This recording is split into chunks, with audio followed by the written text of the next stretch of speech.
Perfect. Hello, Roger Ballen. I'm happy to talk with you today. And also happy to... I'm sorry. So you are American South African artist, and your pieces will be visible in the virtual edition of Photo Basel in the booth of Juan Curto from the gallery Camara Obscura. That's correct. Absolutely correct. My first question is, how are you? We are just living in the middle of a very weird moment in a crisis, and I wonder, how are you and how is your creativity right now? Well, it's been a very interesting period for me. The lockdown in Johannesburg started on March 27th, and up to the 4th of June, we weren't allowed to work, and we were mostly staying at home. And during this period, I had a very creative experience. For the first time since 1973, I started making drawings and paintings on canvas. And so during this 8 or 9 weeks, I produced over 40 drawings, paintings on canvas, which were quite interesting to me, and something I think that I'll always look at and ponder, and it'll give me some sense of my state of mind during this time, and perhaps enable other people to reflect on this period. So it's amazing to see that you are at a moment where you question your whole practice, and I was quite surprised to see that for the virtual booth we could see some works in color. What happened with this color photography happening? Well, this is a good question. In 2017, Thames and Hudson, the publisher, produced a book called Ballenesque, Roger Ballen, a retrospective. It's a 350-page book on my 50 years of being a photographer. And Leica Camera gave me a digital camera, which I never owned before. And they gave me the digital camera to make a video on this Ballenesque project. And as I was making the video, I sometimes took photographs in color. And then when I came back to the office and looked at these color pictures, because I also could transform them into black and white because they were digital, I was thoroughly amazed, almost flabbergasted, as they say in English, that the color ones in some cases were better than the black and white. So I couldn't believe this, and started taking more and more and more of these color pictures. And I was very surprised how good they were, and the comments I got from people who saw these pictures. So I decided that I should continue in color after 50 years of black and white. So for the last 3 years, nearly all my pictures have been in color. It's a much of a surprise to me. Yeah, but these pictures are very strong.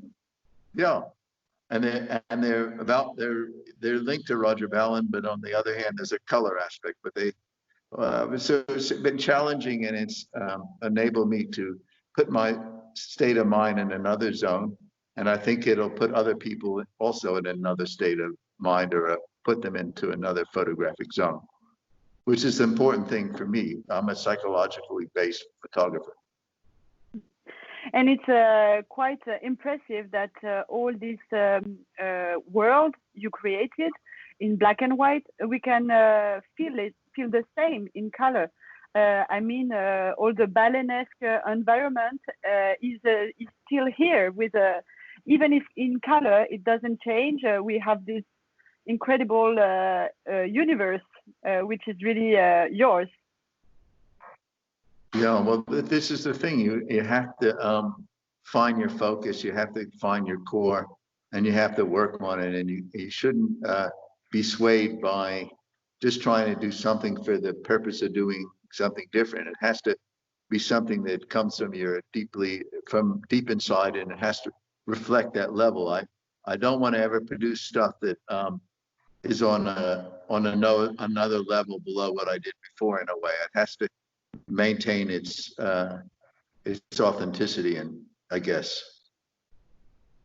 And do you can we say that it's less dark in color, or or do you think it's still the same? It's chaotic. It's the same violence. Well, the thing is this is a good question.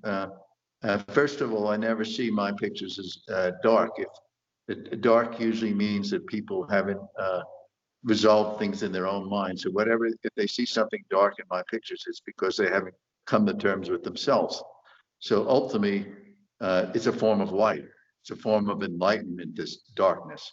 So this is an important point. So darkness is a place in the mind that we don't come to terms with. So I think the pictures challenge the subconscious mind, challenge people's state of mind, state of being. But at the same time, you know, color is a little bit, well, it's colorful. Color is colorful, and black and white is more dark. It has blacks in it. So just by its very nature, there's something maybe a little bit more. What do they say? A little bit more upbeat, if you want to say that. I hate to use that word, but a little bit more. Maybe not as psychologically threatening. Put it that way. I really like particularly when you speak about this link with psychology and with subconscious also, because you feel and you mean that all the public in front of your artworks, they can understand things about themselves. Yeah, and even if they don't consciously understand things about themselves, the subconscious mind is affected. And so for me, a picture should get into somebody's mind faster than you can blink. It's that fast. It's microseconds. It either gets inside the head, stays inside the head, and transforms the mind in some way or another, or it doesn't do that. And most art that we see these days, including photography, reinforces what we know already, that the mind understands it and doesn't challenge the person's state of being in any real way. It's just a reinforcement of the media. And that's the last thing I want to do.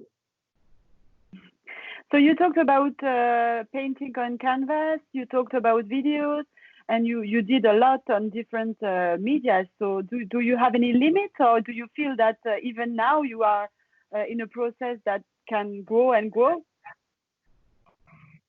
Yeah, the thing is if you don't work, you don't grow. So it's through the work that you find the door. And through the work, you find the hole. Through the work, you find the light, the process. So it's only through working that you keep finding things. There's no end to it. It's like saying, can you ever have another dream in life?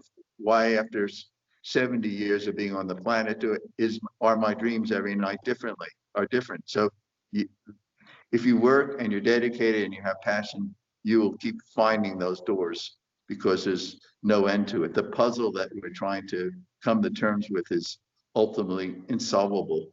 And so there will be never an end to the questioning that takes place for the purpose of making art. For me, it's always that way. It's always been that way. I have never changed my attitude.